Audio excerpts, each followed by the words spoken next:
of you. Because us sitting here, some of us are still in different versions, in a sense. You're at different levels, different levels of receiving information, and you'll understand it differently. So do we give you the kindergarten version? Do we give you the junior high version? Or, do we give you the adult version of the story? Right. And sometimes giving you the full truth will not benefit you because you may not be ready for it. It can generate fear. And so we're not going to give you information that's going to generate fear, at least not usually, unless you're asking to be activated. But when we're working with a lot of you, then we're not going to do that. We want to support you, and the idea is to raise your vibration. There are lots of ways to get your fears activated, and raising your vibration is one of the best of them, because you will, through the natural process, activate those fears in your own personal life. So why do we need to activate you? Right. Occasionally, we will work as we're working one-on-one with you, but never as a group. And it's just how we operate. There are others who are operating in different systems, who have a different idea of how to present information, how to encode information, that are still working in some of the old myths and mythology, because they think that's all you're capable of working with, that giving you the full truth would be too traumatic for you.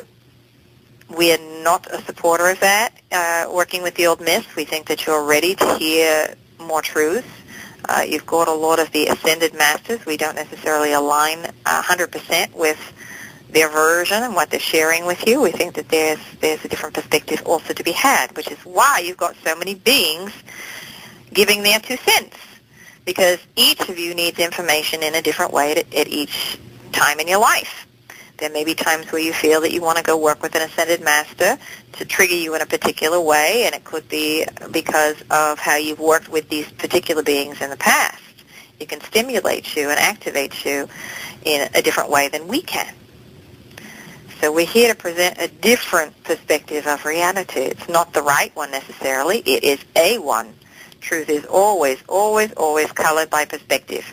And you've got to take the bits and pieces that resonate with you. So if you would, maybe expound on that resonation aspect to give people a better idea of maybe how they can understand what resonation means, to resonate with something. Well, if you feel in your core that this is true, I say, this feels good to me. This feels familiar to me. It's like talking to a stranger, and they're telling you a story, and it sounds believable, and all of a sudden they say something, and you think, well, that doesn't sound plausible. That doesn't resonate as the truth. Or when you experience people who are lying to you, you say that does not resonate as the truth. It's the same kind of thing when you're working with the other realms. Does it feel in alignment with you? Do you listen to a story and say, it feels flat? There's nothing about that story that I really cling to or that stands out. And in that case, just leave it. Sometimes it is the truth, but you have no resonance with it at the moment. Sometimes we give you information to plant seeds. We know that you're not going to resonate with it right now, but a little further down the line, you may be ready to look at that piece of information again. And so you'll come across it in a different way, and you'll say, that sounds really familiar.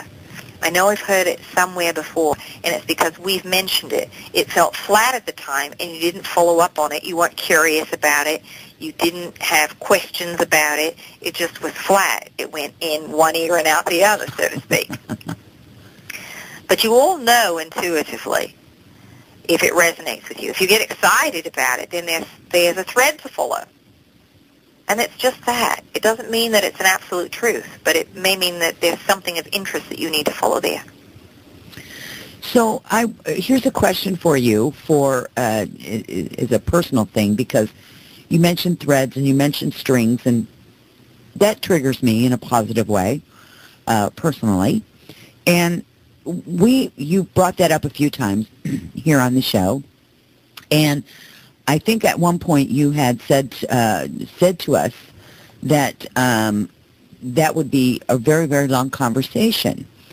So if at some point you would like to come back and talk about that in great detail, I would love to have a show on things of that nature. More of the, I guess we call it quantum physics here. If you would be so inspired to do such a thing, and obviously you don't have to answer that right now, we can certainly do that at a later time, but would love to invite that at some point, because that resonates strongly with me.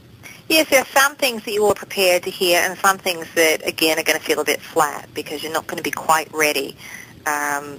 You're just now starting to awaken to the sense of multidimensional perspective. So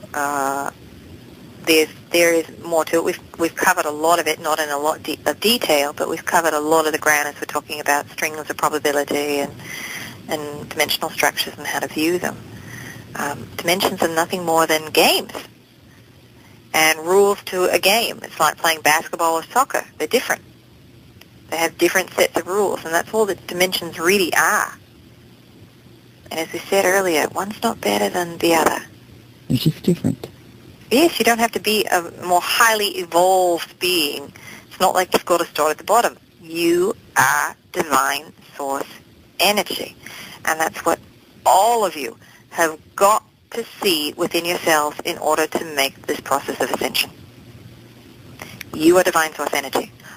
If you were to say, I am God, I am universal source energy, many of you would cringe at the thought of saying that. It would seem blasphemous. How dare you say you are God? God is outside of you. Right.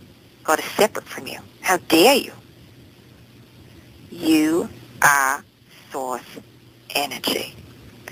And until you get that to the core of your being, you're not going to stand in your full power. And this is part of what you get to practice on this year, is declaring yourself that way.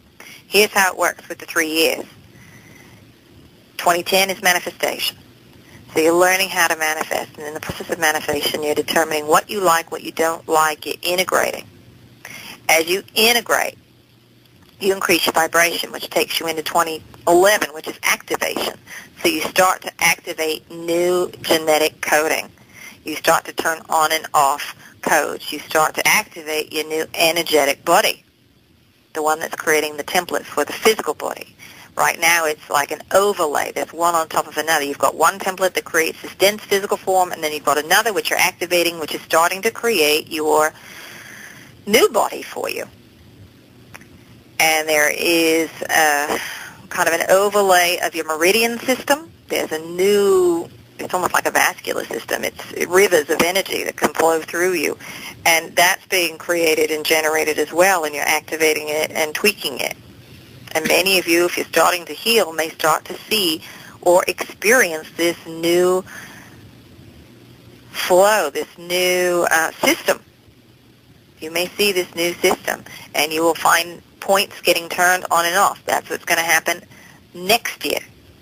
As you start to activate all of these things, you literally start to transform the physical vehicle. You will see changes in your cellular structure. They're going to become more and more profound, and you will have a change in your energetic field. Your body's going to become easier to manipulate based off of your thoughts, feelings, and emotions. Now, there is one other thing that we wanted to talk about, if that's all right. Sure. And that's treating your body as a temple. Okay. As an